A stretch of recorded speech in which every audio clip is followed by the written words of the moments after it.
Hello दोस्तों, स्वागत है आप सबका आपके अपने चैनल फार्मेसी जोन में। मैं हूं आशुतोष शुक्ला और दोस्तों हम लोग पढ़ रहे हैं बी फॉर्म 8 सेमेस्टर के सब्जेक्ट फार्मा मार्केटिंग मैनेजमेंट की यूनिट 5 को। और आज का हमारा टॉपिक है प्राइसिंग। यानी आज के इस वीडियो में हम लोग पढ़ेंगे प्राइसिंग के बारे में, देखेंगे कि ये प्राइसिंग क्या होता है, कितने टाइप्स के होते हैं और क्या मेथड हैं किसी भी कंपनी में प्राइस को सेट करने के। तो आइए शुरू करते हैं। शुरू करने से पहले अगर अभी तक आपने चैनल को सब्सक्राइब नहीं किया है तो जल्द से जल्द चैनल को सब्सक्राइब कर लें। तो दोस्तों जैसा कि हमें इसके नाम से ही, ये जो हमारा टॉपिक है, इस टॉपिक के नाम से ही पता चल रहा है कि प्राइसिंग का मतलब, प्राइस मीन्स आप सबको पता है कि जो भी किसी भी प्रोडक्ट को परचेस करने के लिए, प्रोडक्ट को खरीदने के लिए जो हम कॉस्ट पे करते हैं, जो उस प्रोडक्ट का कॉस्ट होता है उसे क्या कहा जाता है, प्राइस। सो यहाँ पे वही हम पढ़ेंगे प्राइसिंग। यानी कि प्राइसिंग क्या है, इट्स अ प्रोसेस। ये एक तरीके की, अगर इसमें आप सबको पता है कि अगर हम ग्रामेटिकल टर्म से देखें तो इसमें आईएनजी जुड़ा हुआ है, means it's a process for what, process about to fixing a price of any product. So pricing is a process of fixing the value. ये क्या करने, किस तरीके की प्रोसेस है, it's a process of fixing the fixing the value that a manufacturer will receive. जो कि manufacturer यानी कि जिसने प्रोडक्ट को बनाया है, that a manufacturer will receive in the exchange of service or goods। means कि pricing in the exchange of service और goods। मीन्स कि प्राइसिंग क्या होती है, प्राइसिंग ये एक प्रोसेस है जहां पे हम एक किसी भी प्रोडक्ट की, किसी भी सर्विस की या किसी भी गुड्स की वैल्यू को फिक्स करते हैं जिसको मैन्युफैक्चरर रिसीव करता है। मीन्स कि हम अगर कोई प्रोडक्ट को खरीद रहे हैं तो जो हम उसकी वैल्यू को पे कर रहे हैं वो वैल्यू कहीं पहुंचती है लास्ट में किसके पास, मैन्युफैक्चरर के पास। यानी मैन्युफैक्चरर कौन है, जो उस गुड्स को या उस सर्विस का क्रिएटर है, या हम कह सकते हैं ओनर है। सो प्राइसिंग ये बहुत ही सिंपल है कि it's a process of fixing the value that a manufacturer will receive in the exchange of service and goods. और प्राइसिंग जो है हमारी, ये एक प्रोसेस है जिसमें हम कॉस्ट को एडजस्ट करते हैं। इट्स अ प्रोसेस और it's exercise to adjust the cost.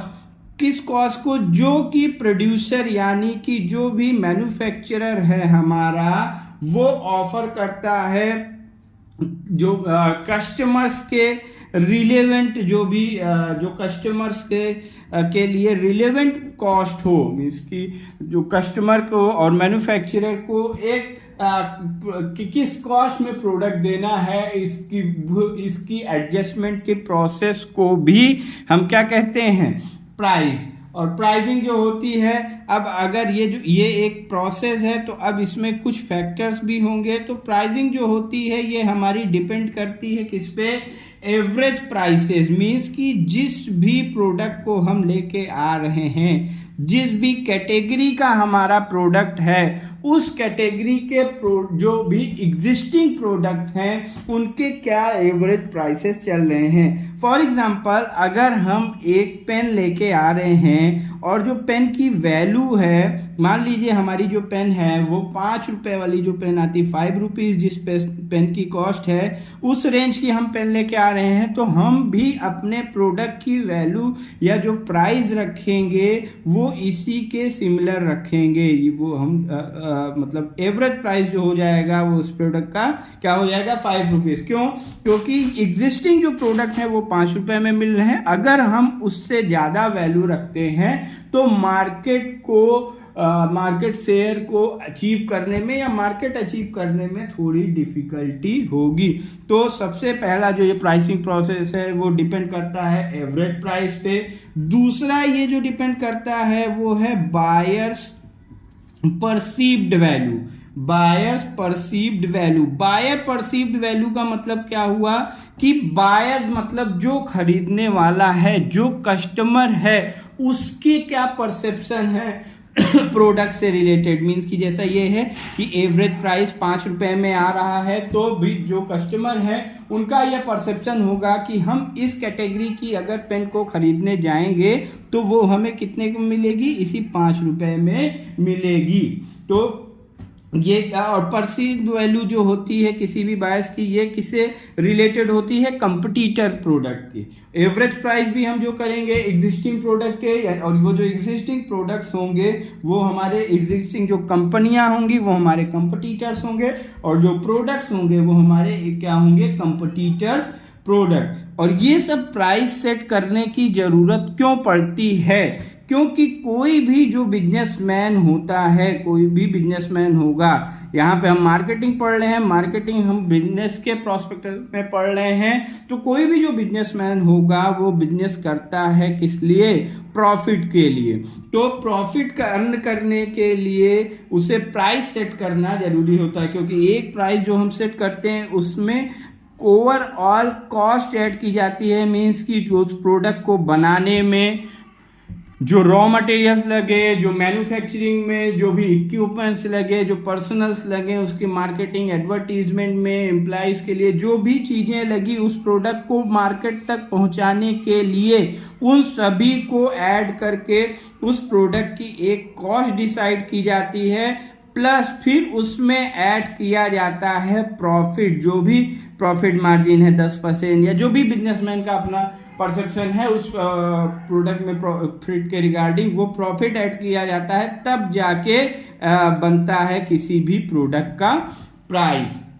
और जब हम प्राइस को फिक्स करते हैं, प्राइस सेट करते समय कुछ हमें फॉलोइंग कुछ पॉइंट्स हैं जिनको ध्यान में देना होता है। मीन्स कुछ कंसीडरेबल पॉइंट्स हैं जिनको हम ध्यान में, इन पॉइंट्स को ध्यान में रखते हुए किसी भी प्रोडक्ट के प्राइस को सेट किया जाता है।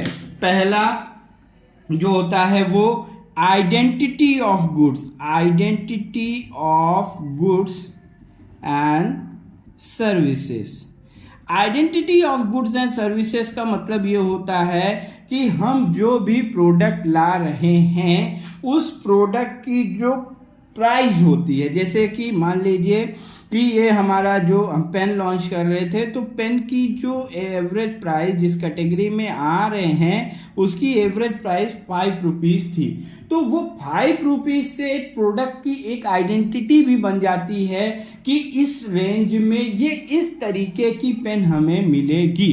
तो अगर यहाँ पे हम 5 रुपए वाली पेन को 2 रुपए में लाते हैं, 3 रुपए में लाते हैं, या 7 रुपए में, 8 रुपए में लाते हैं, तो कहीं ना कहीं ये जो आइडेंटिटी है इस पे भी मतलब कि ये कॉम्प्रोमाइज होगा कि अगर उससे कम की रेट की पेन है तो यानी कि कुछ उसमें क्वालिटी इसके रिलेवेंट नहीं होगी। सो identity of goods and services को प्राइस फिक्स करते समय ध्यान में रखना बहुत जरूरी होता है। एंड दूसरा, जैसा कि हमने कहा था, एवरेज प्राइस मीन्स कि जो भी एग्जिस्टिंग जो प्रोडक्ट हैं उनके जो प्राइस हैं उनको भी ध्यान में रखना होता है। एंड टारगेट ऑडियंस, हम किस तरीके की ऑडियंस को टारगेट कर रहे हैं, हमारी जो टारगेट ऑडियंस है वो किस तरीके की है, ये हम लोगों ने पढ़ा है कस्टमर बाइंग बिहेवियर में कि डेमोग्राफी किस तरीके का कस्टमर है, तो उसको भी ध्यान में रखते हुए हम प्राइस को सेट करते हैं। देन ये बहुत एक इम्पॉर्टेंट है कि total cost of production, total cost of production. Total cost of production का मतलब है कि प्रोडक्ट को बनाने में जो खर्च आया, जैसे कि raw material, labour cost, machinery cost, transit cost, inventory cost, means की इन्वेंट्री कॉस्ट, और मीन्स की जो भी प्रोडक्ट को पहुंचाने के लिए मार्केट में कस्टमर तक पहुंचाने के लिए जो भी उसमें एक्सपेंसेस आए सभी को प्राइस में ऐड किया जाता है। And next one is external elements. External elements में आपका क्या क्या आ जाएगा, जैसे कि कुछ government policies, government rules and regulations हैं, तो वो उनका भी ध्यान में रखते हुए हम प्रोडक्ट के प्राइस को डिसाइड करते हैं। सो ये हमारे क्या हो गए कुछ कंसीडरेबल पॉइंट जिनको हमें ध्यान रखना होता है during fixation of price. Price को फिक्स करते समय इन पॉइंट्स को ध्यान में रखना जरूरी होता है। अब नेक्स्ट हम देखते हैं ऑब्जेक्टिव्स। क्या ऑब्जेक्टिव होते हैं किसी भी प्रोडक्ट के प्राइस को फिक्स करने के लिए? क्या केवल प्रॉफिट मिल जाना ही ऑब्जेक्टिव होता है? केवल प्रॉफिट के लिए हम प्राइस को सेट करते हैं या कुछ और भी ऑब्जेक्टिव्स होते हैं, उनको देखते हैं। तो यहाँ पे और भी कुछ अलग तरीके के ऑब्जेक्टिव्स हैं। प्रॉफिट तो है ही है, बट उसके साथ भी कुछ और ऑब्जेक्टिव्स हैं। पहला है सर्वाइवल। सर्वाइवल का मतलब ये है कि इस समय का जो बिजनेस सिनेरियो है, उस बिजनेस सिनेरियो में कंपटीशन का लेवल बहुत ज़्यादा बढ़ चुका है। कंपटीशन का लेवल बहुत ज़्यादा इंक्रीज होने की वजह से प्रॉफिट मार्जिन को या जो भी हमारा प्राइस है हम उसको बहुत हाई नहीं रख सकते हैं। कंपटीशन को ध्यान में रखते हुए ही हमें प्राइस को डिसाइड करना पड़ता है, क्योंकि अगर हम जिस भी कैटेगरी, मान लीजिए ये पेन का हमने एग्जांपल दिया, तो अगर हम पेन की मार्केट में नए आ रहे हैं तो वहां पे हमें सबसे पहले फेस करना होगा क्या, एग्जिस्टिंग जो कंपटीशन है। और अगर हमने अपना जो प्राइस है वो कंपटीशन के रिलेवेंट प्राइस नहीं रखा तो हमें सर्वाइवल का ही खतरा, हम सर्वाइव नहीं कर पाएंगे।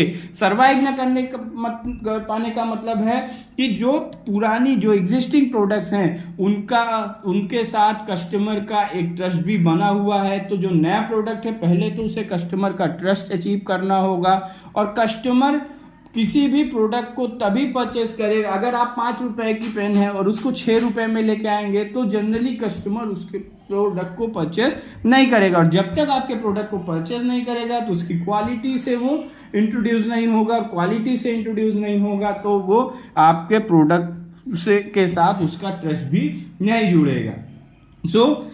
एग्जिस्ट और इतना ज़्यादा कंपटीशन की वजह से सर्वाइवल का खतरा मीन हर कंपनी को ये डर रहता है कि वो कहीं मार्केट से बाहर ना हो जाए, इसलिए हम इस तरीके का प्राइस सेट करते हैं कि हम मार्केट में सर्वाइव कर सके। और एक बार जब आप सर्वाइव कर जाते हैं तो हम एक्स्ट्रा प्रॉफिट गेन करने के भी चांसेस हमारे पास होते हैं। एंड नेक्स्ट है आपका जो सेकेंड ऑब्जेक्टिव है, that is expansion of current profit. Expansion of current profit. Expansion of current profit का मतलब ये है कि यहाँ पे हम जो प्रोडक्ट का प्राइस सेट करते हैं वो कंपनी जो प्रोडक्ट है हमारा उसकी डिमांड के हिसाब से, ये जो एक्सपेंशन ऑफ करेंट प्रॉफिट में हम यहाँ पे डिमांड के अकॉर्डिंग प्राइस सेट करते हैं, अकॉर्डिंग टू डिमांड। अगर किसी प्रोडक्ट की डिमांड हाई है तब हम उसका प्राइस भी हाई रख सकते हैं, बट अगर किसी प्रोडक्ट की डिमांड ही नहीं है और हमने उसका प्राइस हाई कर दिया तो उसकी सेल और भी डाउन हो जाएगी। सो एक्सपेंशन ऑफ करेंट प्रॉफिट जो बेस्ड होता है, यहाँ पे हम प्रोडक्ट की जो प्राइस को फिक्स करते हैं according to expansion of current profit. Then next है रूलिंग द मार्केट। और इससे क्या ऑब्जेक्टिव इसका, एक्सपेंशन ऑफ करेंट प्रॉफिट मतलब अगर हम डिमांड प्रोडक्ट की बढ़ रही है, हमने प्राइस को हाई कर दिया तो हमारा प्रॉफिट मार्जिन भी इंक्रीज कर जाएगा। रूलिंग ऑफ मार्केट मीन्स कि मार्केट को रूल करना। मार्केट को रूल करने का मतलब है कि हम मार्केट में नंबर 1 बन जाए, मार्केट में हम सबसे मैक्सिमम प्रॉफिट शेयर जो है वो हमारे पास हो। तो इसके लिए प्रोडक्ट क्या करती है, वैल्यू प्रोडक्ट, जो भी वैल्यू प्रोडक्ट्स सप्लाई करती है। वैल्यू प्रोडक्ट का मतलब क्वालिटी अच्छी और प्राइस थोड़ा कम, और अच्छी क्वालिटी का प्रोडक्ट कम प्राइस में मिलेगा तो कस्टमर उसी को परचेज करेगा, क्योंकि कस्टमर का एक परसेप्शन होता है cheap and best. So ruling of the market ये भी एक ऑब्जेक्टिव है प्राइसिंग का। And next market for an innovative idea. And innovative idea का मतलब ये है कि अगर हम मार्केट में कुछ इनोवेटिव प्रोडक्ट लेके आ रहे हैं, कुछ नया लेके आ रहे हैं, देन हम उसका प्राइस जो है वो हाई रख सकते हैं, क्योंकि इनोवेटिव का मतलब है कि हम कुछ ऐसा लेके आएंगे जो मार्केट में अभी नहीं है, और अगर कोई चीज मार्केट में हम न्यू लेके आ रहे हैं तो उसका प्राइस हाई रखा जा सकता है। तो ये हमारा हो गया ऑब्जेक्टिव्स ऑफ प्राइसिंग। अब हम देखते हैं मेथड्स ऑफ प्राइसिंग, प्राइसिंग के मेथड्स के बारे में। तो जो प्राइसिंग का ये हमारा दो तरीके के प्राइसिंग मेथड्स होते हैं, मींस कि जो प्राइसिंग मेथड हम प्राइसिंग जो फिक्स करते हैं वो दो तरीकों से कर सकते हैं। पहला है हमारा cost oriented method, cost oriented method, and second one is market oriented method. दो तरीके के मेथड हैं किसी भी प्रोडक्ट के प्राइस को फिक्स करने के लिए, cost oriented and market oriented. अब कॉस्ट ओरिएंटेड को हम पहले देख लेते हैं। कॉस्ट ओरिएंटेड में जो पहला मेथड है that is cost plus pricing. Cost oriented method का जो पहला मेथड है that is cost plus pricing. यहां पे क्या होता है, मैन्युफैक्चरर ओवरऑल प्रोडक्शन कॉस्ट को कैलकुलेट करता है और उसमें यानी प्रोडक्शन जो कॉस्ट आई उसको कॉस्ट को और कॉस्ट में एक फिक्स परसेंटेज सेट कर देता है। मींस कि मान लीजिए जो ओनर है, जो मैन्युफैक्चरर, वो चाहता है कि इस प्रोडक्ट में हमें 5% प्रॉफिट मिल जाए, तो वो अपना कॉस्ट पे 5% का प्राइस जो भी प्रॉफिट है उसको सेट कर देता है, और ये हो जाता है कॉस्ट प्लस प्राइसिंग, और इसे मार्कअप मेथड भी कहा जाता है। This method is also known as markup method. यहाँ पे जो भी हमारा ओनर होता है, जो मैन्युफैक्चरर होता है, वो एक फिक्स परसेंटेज ऐड करके सेलिंग प्राइस को डिसाइड कर देता है। Then second method is markup pricing. Markup pricing, markup pricing method का मतलब क्या है कि यहाँ पे जो भी प्रोडक्ट होता है, यहाँ पे जैसे इसमें क्या ऑब्जेक्टिव है, लगभग सेम ही है, बट इसमें क्या है कि यहाँ पे ओनर ने अपना एक फिक्स परसेंटेज सेट कर लिया, बट मार्कअप प्राइसिंग में जैसे कॉस्ट है तो कॉस्ट का 5% मीन्स कि कॉस्ट का 5% ये ऐड कर लेंगे, बट यहाँ पे क्या रहा, यहाँ पे अपने हिसाब से वो सेट कर सकता है, वो 7% भी ऐड कर सकता है, बट ये ध्यान में रखना होता है कि ये जो हमने पॉइंट्स बताए इसके रिलेवेंट हो।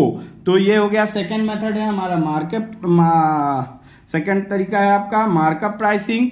Then third method is target returning pricing.